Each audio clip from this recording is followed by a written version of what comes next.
नमस्कार। देश और दुनिया की तमाम फटाफट खबरों में आपका स्वागत है। खबरों के लिए आपसे निवेदन, यदि आपने हमारे चैनल को सब्सक्राइब नहीं किया तो कृपया करके आपके अपने चैनल को सब्सक्राइब कर ले। तो क्या है आज की बड़ी खबर। कॉकरोच जनता पार्टी 5 सितंबर को दोबारा दिल्ली मार्च करेगी। कहा, छात्रों पर दर्ज केस खत्म नहीं हुए, हमारे धैर्य को हमारी कमजोरी ना समझे। तो बड़ी खबर, कॉकरोच जनता पार्टी 5 सितंबर को दिल्ली में विरोध मार्च निकालेगी। पार्टी का आरोप है कि केंद्र सरकार ने 25 जुलाई को युवाओं से किए गए वादों को पूरा नहीं किया है। इन्हीं वादों के भरोसे पर जंतर मंतर का प्रदर्शन वापस लिया गया था। मार्च इंडिया गेट से शुरू होकर नई दिल्ली पुलिस मुख्यालय तक जाएगा। इसमें उन विद्यार्थियों के परिजन भी शामिल होंगे जिन्होंने नीट पेपर लीक के बाद सुसाइड किया था। इससे पहले सीजेपी ने 20 जुलाई को भी जंतर मंतर से संसद तक मार्च निकाला था। आज सीजेपी ने अपनी वर्किंग कमेटी की वर्चुअल मीटिंग के बाद यह फैसला लिया। पार्टी ने कहा कि सरकार ने कहा था कि छात्रों पर दर्ज केस खत्म होंगे, पर ऐसा नहीं हुआ। उन्हें हमारे धैर्य को कमजोरी नहीं समझना चाहिए। सीजेपी ने नीट पेपर लीक परीक्षा में गड़बड़ी की मांगों को लेकर 20 जून से जंतर मंतर पर आंदोलन शुरू किया था। 25 जुलाई को सरकार से आश्वासन मिलने और शिक्षा मंत्री धर्मेंद्र प्रधान के इस्तीफे के बाद अपना आंदोलन खत्म किया था। सीजेपी नेता सौरभ दास और रत्ना सिंह ने कहा कि सरकार को आंदोलन खत्म होने के बाद किए गए वादे पूरे करने चाहिए, सभी एफआईआर वापस लेनी चाहिए और शांतिपूर्ण प्रदर्शनकारियों पर कार्रवाई रोकनी चाहिए। वहीं सीजेपी फाउंडर अभिजीत दीपके ने सभी राज्यों के शिक्षा मंत्रियों को लेटर लिखा है। उन्होंने कहा कि सरकारी स्कूलों को बेहतर बनाने के लिए क्या कदम उठाए जा रहे हैं, इसकी जानकारी दे। सौरभ दास ने कहा कि लोकतंत्र तभी काम करता है जब सरकार में बैठे लोगों और चुनने वालों के बीच निरंतर संवाद हो। जब दोनों के बीच संचार टूट जाता है तो समस्याएं और संघर्ष पैदा होते हैं। दिल्ली एनसीआर के कई इलाकों में आज सुबह से तेज बारिश हो रही है। खराब मौसम के चलते दिल्ली एयरपोर्ट से 15 फ्लाइट्स डाइवर्ट की गई है। मीडिया रिपोर्ट्स के अनुसार 25 उड़ानें कैंसिल हो गई और 380 लेट है। वहीं यूपी के 19 जिलों में बाढ़ जैसे हालात हैं। प्रयागराज के दारागंज घाट का शमशान डूब गया, जिससे सड़कों पर अंतिम संस्कार करना पड़ रहा है।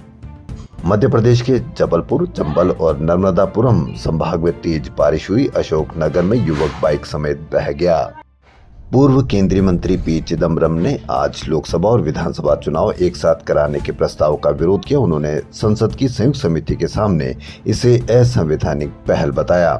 पूर्व गृह और वित्त मंत्री ने कहा कि एक देश एक चुनाव के तहत पूरे देश में चुनाव कराने का प्रस्ताव बिना सोचे समझे किया गया काम है। मेरा ज़मीर इन विधेयकों का समर्थन करने की इजाजत नहीं देता है। कांग्रेस नेता चिदम्बरम ने कहा कि एक साथ चुनाव कराने से जुड़े दोनों विधेयक असंवैधानिक है और विधानसभा और संसद का कार्यकाल 5 साल के लिए होता है, इसलिए उसका कार्यकाल घटाना संविधान के मूल ढांचे का सीधा उल्लंघन है।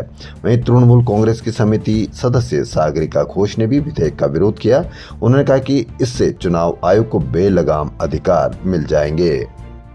टीएमसी प्रमुख ममता बनर्जी ने आज कहा कि वह राजनीति से संन्यास नहीं लेगी। भाजपा को हाशिए पर पहुंचाने तक वह नहीं रुकेगी। सिर्फ 4 महीनों में ही बंगाल के लोगों को बीजेपी का असली चेहरा समझ आ गया है। ममता ने फेसबुक लाइव में कहा कि जनगणना की प्रक्रिया नेशनल सिटीजन रजिस्टर यानी एनआरसी लागू करने की कोशिश है, जिसे राजनीतिक दलों से सलाह किए बिना लागू किया गया है। एनआरसी का मकसद भारतीय नागरिकों का आधिकारिक रजिस्टर तैयार करना है। हालांकि सरकार इसे अब तक लागू नहीं कर पाई है। जनगणना फॉर्म पर दस्तखत करने और निजी जानकारी देने से पहले लोगों को सावधानी बरतनी चाहिए। ऐसा न करने पर उनकी निजी बचत खत्म हो सकती है। ये कहना है ममता बनर्जी, पूर्व मुख्यमंत्री पश्चिम बंगाल की। मुंबई में ऑटो रिक्शा ड्राइवरों ने आज सरकार के मराठी बोलने वाले नियम के विरोध में 3 दिन की हड़ताल बुलाई है। गैर मराठी भाषी ड्राइवरों का कहना है कि इससे उन पर ज्यादा बोझ बढ़ेगा। उम्र दराज ड्राइवरों का कहना है कि हमने बिल्कुल पढ़ाई नहीं की, हमारे सामने परिवार को पालने की चुनौती है। 50-60 साल की उम्र में हम परिवार पाले या नई भाषा सीखे, यह बहुत मुश्किल है। 19 अगस्त को ट्रांसपोर्ट मंत्री प्रताप सरनाइक ने कहा कि ड्राइवरों को पहले नोटिस देकर 3 महीने में मराठी सीखने का मौका दिया जाएगा। इसके बाद भी मराठी नहीं सीखने पर लाइसेंस और बैज सस्पेंड किया जाएगा। अब देखना यह है कि राज्य में 20 अगस्त से सरकार ने उन ऑटो टैक्सी ड्राइवरों के खिलाफ अभियान शुरू कर दिया है। अब देखना है कि ड्राइवरों की जीत होती है, ऑटो ड्राइवरों की जीत होती है या फिर उनको मराठी सीखनी ही पड़ेगी। आप इस पर अवश्य कमेंट करके बताएं। तेलंगाना के मुख्यमंत्री रेवंत रेड्डी ने आज कहा कि उनकी अमेरिकी यात्रा की अनुमति नहीं देना तेलंगाना का अपमान है। उन्होंने कहा कि केंद्र ने गुजरात के मुख्यमंत्री की अमेरिकी यात्रा को अनुमति दी, लेकिन मेरी यात्रा को अस्वीकार कर दिया। तेलंगाना के मुख्यमंत्री रेवंत रेड्डी को अमेरिका जाने की केंद्र से मंजूरी नहीं मिली थी। मुख्यमंत्री कार्यालय ने शुक्रवार को इसकी जानकारी दी। सीएमओ के अनुसार रेवंत रेड्डी के नेतृत्व वाला तेलंगाना राइजिंग प्रतिनिधिमंडल अमेरिका दौरा नहीं कर सकेगा। विदेश मंत्रालय ने राजनीतिक आधार पर क्लियरेंस देने से इनकार किया था। देश और दुनिया की तमाम फटाफट खबरों में फिलहाल इतना ही। धन्यवाद।